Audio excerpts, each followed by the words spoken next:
Hello guys, flex ko nga rin ito string beans with the sliced pork with tomato.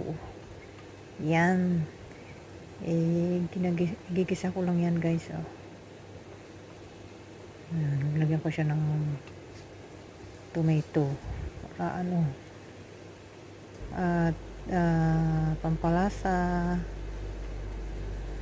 na soy sauce. Yan lang guys.